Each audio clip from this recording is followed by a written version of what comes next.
Pronto, meu povo. Pirâmide etária, né? A gente viu na última aula, parou aqui nessa parte e estava analisando essas duas pirâmides etárias. Essa primeira aqui, todas as duas são de 2018, ou seja, faz um tempinho já, mas, enfim, essa dinâmica aí não mudou muito não hoje em dia, né? A primeira pirâmide é do Canadá. O Canadá é um país aqui do continente americano, está localizado ali, faz fronteira com os Estados Unidos, né? É o país mais ao norte, né, do continente americano, o mais ao norte. E aqui embaixo é um país desenvolvido, né? É um país rico, desenvolvido, país central. E aqui embaixo a gente tem um país africano, que é a Etiópia, é um país periférico, um país subdesenvolvido, um país bem pobre, certo? E eu quero que vocês percebam a diferença aí entre a pirâmide da Etiópia e a pirâmide do Canadá. Outra coisa, a gente estava dizendo o quê? Que toda pirâmide etária é como se distribui uma sociedade. Como se distribui, conforme o sexo e conforme a idade. Sexo, né, feminino, aqui tem mulheres em vermelho, e masculino, aqui está em homens, está em azul. E por idade. Repare que, por exemplo, ó, a base da pirâmide, 0 a 4. Base da pirâmide, essa parte de baixo da pirâmide. Quando eu falar base, essa parte aqui de baixo da pirâmide, certo? Quando eu falar o meio da pirâmide, o corpo da pirâmide, eu estou me referindo a essa parte do meio. E quando eu falar o topo da pirâmide, essa parte de cima da pirâmide, certo? Então, base, meio, corpo e topo. E a gente diz que a pirâmide etária, a gente estuda elas através de 3 faixas de idade. Os jovens, os adultos e os idosos. Que é basicamente o quê? A base da pirâmide é a quantidade de jovens, que varia de zero do nascimento, né, até 24 anos, até 24. Aqui vai ser a base da pirâmide, vai ser a quantidade de jovens. Vai definir para a gente a fecundidade, a natalidade dessa sociedade. Aí, de 25 até 64 anos, a gente vai ter, de 25 a 64, vai ter a quantidade aí, o corpo da pirâmide, né? A parte do meio da pirâmide, 25 a 64. Vai ter a quantidade de adultos da sociedade, adultos. Então, quanto mais largo o corpo da pirâmide, maior a quantidade de adultos nessa sociedade.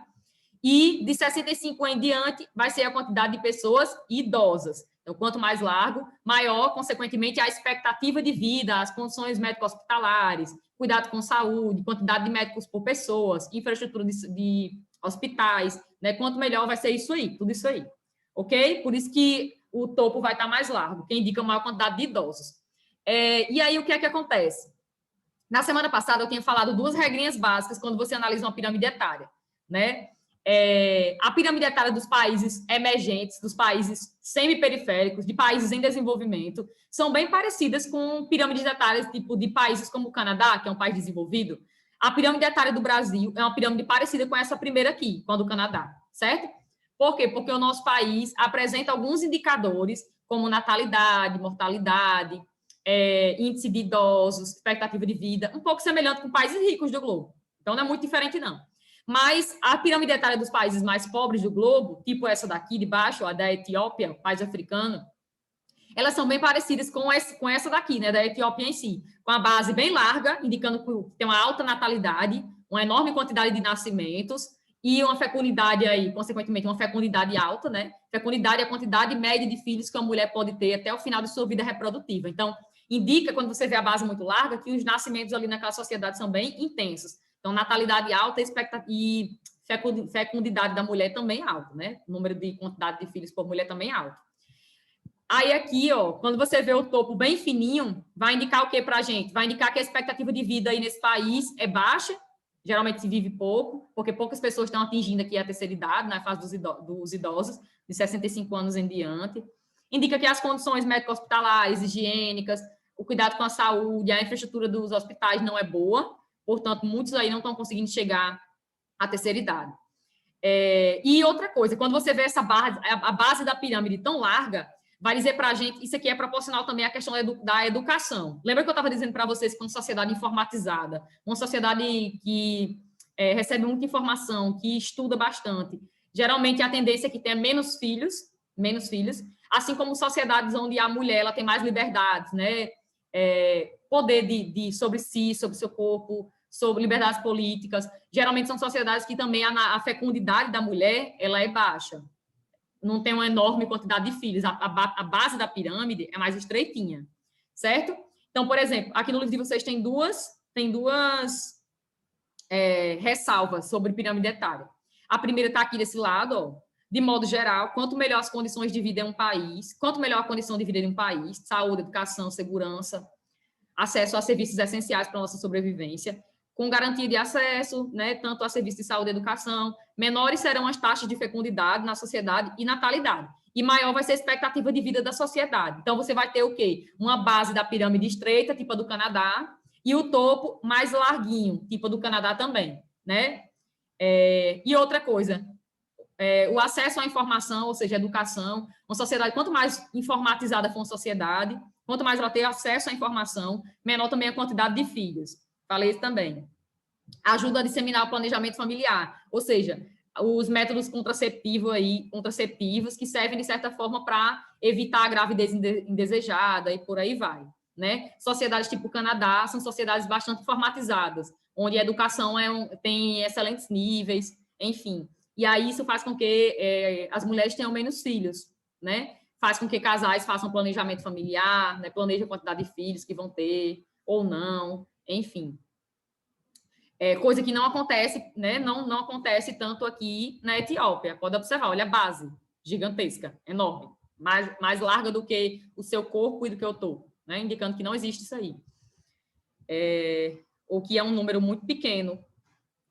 Então, fala daqui da mulher. E do outro lado vai ter outra regrinha geral. Por outro lado, países que apresentam baixo nível de desenvolvimento, ou seja, países pobres, né? Repare que a pobreza, ela tem a ver com a taxa de natalidade, a taxa de nascimentos na sociedade. A pobreza, ela tem a ver com a educação, né? Está relacionada também com a educação. E a educação também tem a ver com a quantidade de filhos que uma mulher, que um casal tem.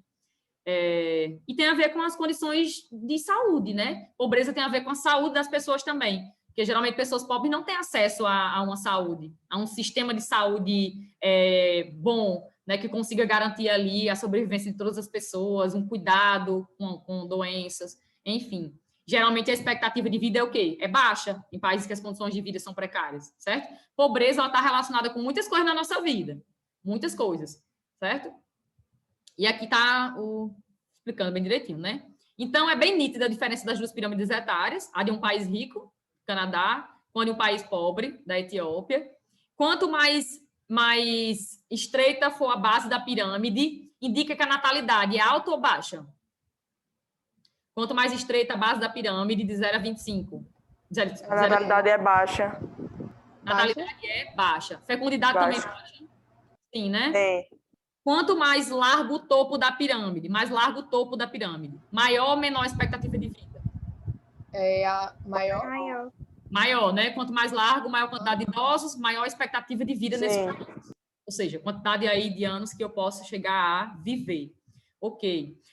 Países que são assim, dessa forma como o Canadá, que tem essa pirâmide aqui, repare que é um país que tem mais adultos do que jovens e do que idosos, não é isso? Repare que o corpo dessa pirâmide está mais largo do que a base e mais largo que o topo.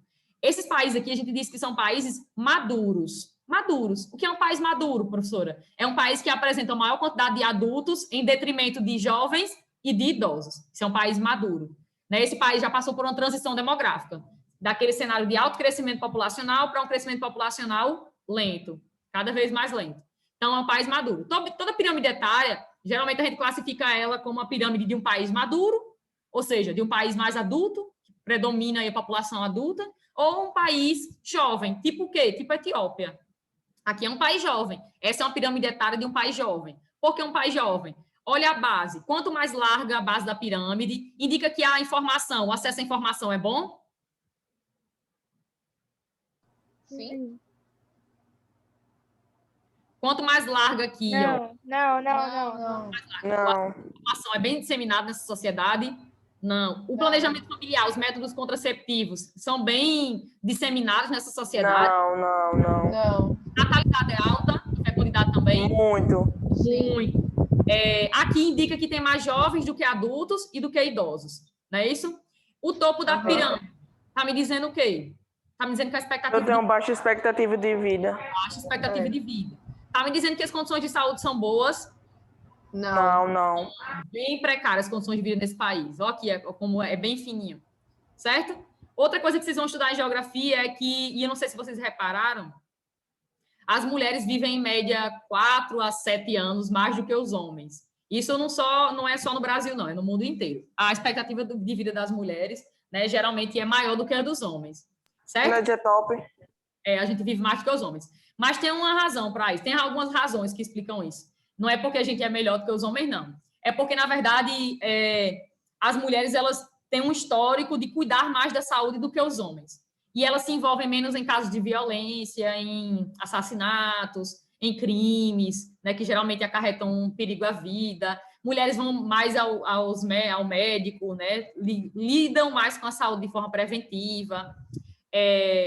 Mulheres se envolvem menos em acidentes de trânsito. Enfim, tem toda uma logística que faz com que a nossa expectativa, as mulheres vivam mais do que os homens, certo? É por isso que nas pirâmides etárias, se vocês prestarem atenção, geralmente o lado das mulheres vai estar um pouquinho mais largo do que o dos homens, porque geralmente a gente vai encontrar em algumas sociedades mais mulheres do que homens, certo? Mais mulheres do que homens. Dependendo do país, a gente vai encontrar aí uma porcentagem até um pouco bem maior do que de mulheres do que de homens, dependendo das condições daquele país, porque as mulheres vivem mais do que os homens, ok? Então, acho que vocês entenderam um pouquinho a realidade dos dois países, um país rico para um país pobre, né? Aqui é a Etiópia. E a gente vai passar por uma outra parte aqui do capítulo do tema, né, de vocês. Migrações. Quando a gente estuda a distribuição da população mundial, a gente também estuda as migrações. Por que, Ana Beatriz? Para saber se uma sociedade ela está crescendo, né, ou está crescendo no ritmo positivo ou no ritmo negativo, como é que a gente faz? A gente estudou que existe o crescimento vegetativo, né? Crescimento vegetativo ou natural da população, para saber se a população está crescendo. Como é que ela está crescendo? Que ritmo ela está crescendo? É positivo? Tem mais pessoas nascendo que morrendo? É negativo? A gente faz taxa de natalidade menos taxa de mortalidade. Mas para você saber de certeza a realidade do seu país, da sua região, do seu município, da sua cidade, como é que você faz? Você faz esse cálculo aí do crescimento vegetativo, natalidade menos mortalidade, mas você também faz um outro cálculo. Você precisa saber as pessoas que estão ingressando no seu território, ou seja, imigrando, e as pessoas que estão saindo do seu território, migrando. Tá entendendo? Você só vai saber, ter certeza, se no Brasil a população está crescendo no ritmo positivo ou negativo, quando você faz os dois cálculos.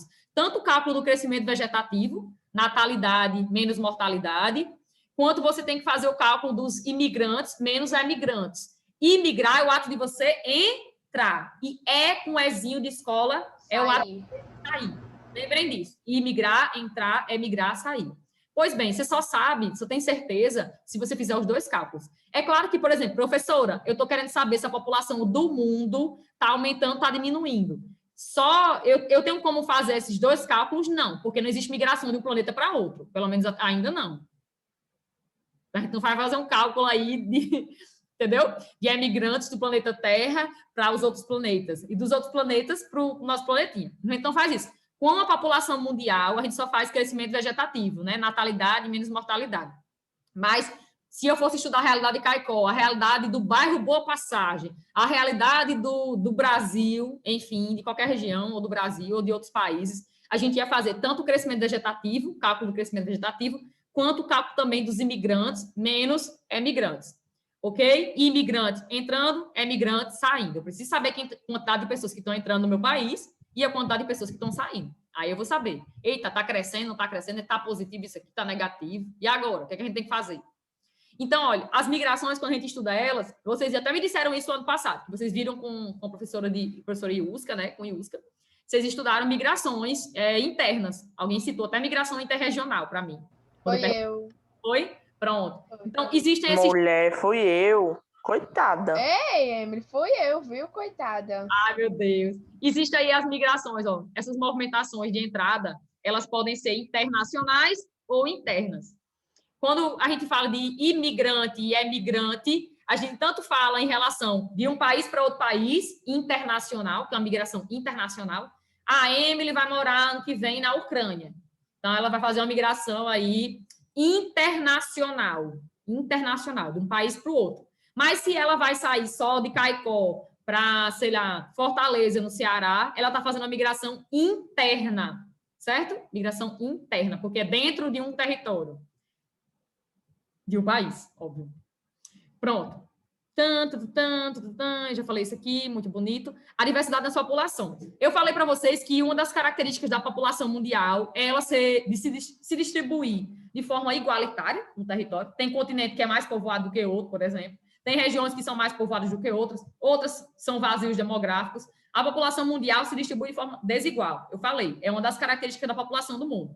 E uma outra característica muito significativa da população mundial é que a população do mundo ela é muito diversa. Mulher, o que é isso? Diversa. Quer dizer que existem diversas etnias, né, em cada país, espalhada pelo mundo inteiro. E cada etnia ela tem o quê? Seus próprios hábitos, costumes, crenças, religiões, enfim, religião.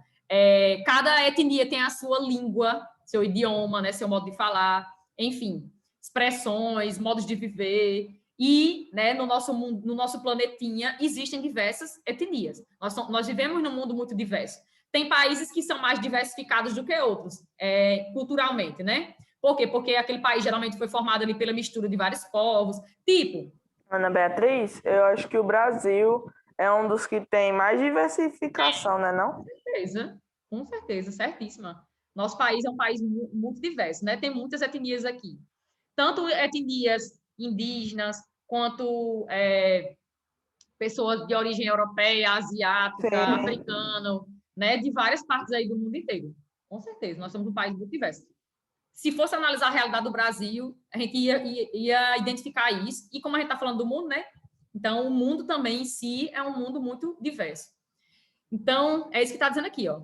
Esse mundo multidiverso, esse mundo multiétnico, esse mundo de tantas etnias, colabora para que a gente entenda a importância que cada pessoa, cada etnia nesse planetinha é importante e a gente tem que respeitar. Então, saber disso, saber de que o mundo ele é multidiverso, tem muitas etnias diferentes, cada pessoa cada etnia com seus hábitos, seus costumes, suas ideias diferentes, faz com que a gente combata, de certa forma, a discriminação étnica, religiosa, faz com que a gente entenda isso e, a gente tem que ser tolerante. Por mais que a outra pessoa ela tenha uma religião diferente da minha, ou então eu não acredito em nenhuma religião, eu sou ateia, enfim, não acredito. Mas eu não acredito, mas isso não significa dizer que eu não devo respeitar o outro, eu devo respeitar o outro, tá entendendo?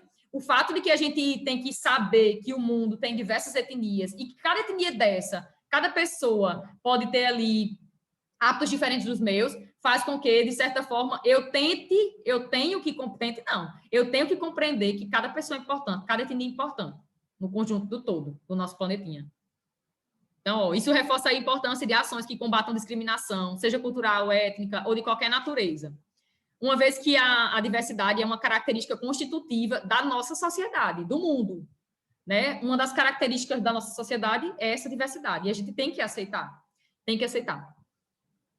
É claro que, tipo, eu não devo aceitar de nenhuma forma que a intolerância, né, seja em relação... Eu tenho que ser tolerante, eu tenho que aceitar o outro. Não é porque eu não sigo tal ideia que eu vou recriminar tal pessoa. Não é porque eu não sou de tal sexualidade que eu vou recriminar tal pessoa, né? Não é porque eu não sigo tal seita religiosa, eu não sigo tal corrente política que eu vou discriminar tal pessoa, né? Enfim, essa parte está dizendo em relação a isso aí.